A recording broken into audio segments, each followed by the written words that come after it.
পথচাৰীসকলৰ বাবে ভাল খবৰ কিয়নো ২৭ নং ৰাষ্ট্ৰীয় ঘাইপথত নিৰ্মাণ কৰা হ'ব ৫খনকৈ পদপথ উৰণ সেতু আৰু সেই ৫খন পদপথ উৰণ সেতু নিৰ্মাণ কৰা হ'ব জালুকবাৰী তেতেলীয়া গড়চুক লালমাটি আৰু ৰয়েল গ্লোবেল ইউনিভাৰ্চিটিৰ সন্মুখত আৰু মই বৰ্তমান উপস্থিত আছোঁ ৰয়েল গ্লোবেল ইউনিভাৰ্চিটিৰ সন্মুখত আৰু ইয়াত মোৰ সতীৰ্থই দেখুৱাই আছে ইয়াত যিটো ISBTৰ উৰণ সেতু আছে সেই পাইছে যি ISBTৰ যিখন উৰণ সেতু আছে তাত উৰণ সেতুখনৰ তলেদি এইদৰে লোকসকলে আহ যাহ কৰিবলৈ দেখিবলৈ পাইছে এক বিপদ যেতিয়া কালি মুখ্যমন্ত্ৰীয়ে ছ'চিয়েল মিডিয়াত বাৰ্তা পঠাইছে যে ৫খনকৈ উৰণ সেতু হ'ব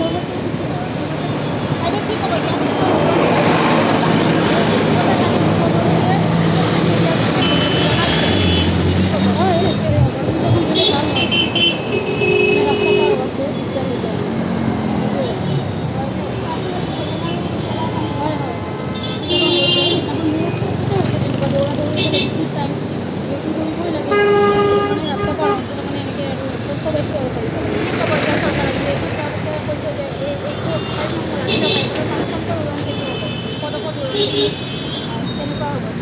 দিলে ভাল হয়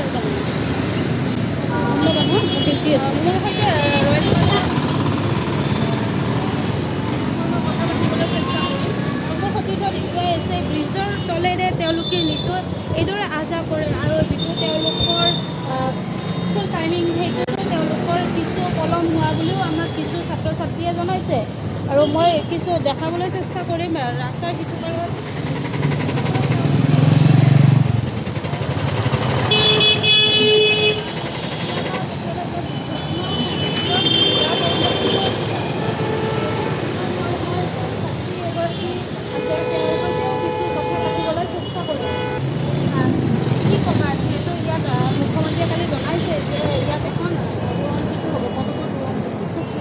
ফুটব্ৰিজ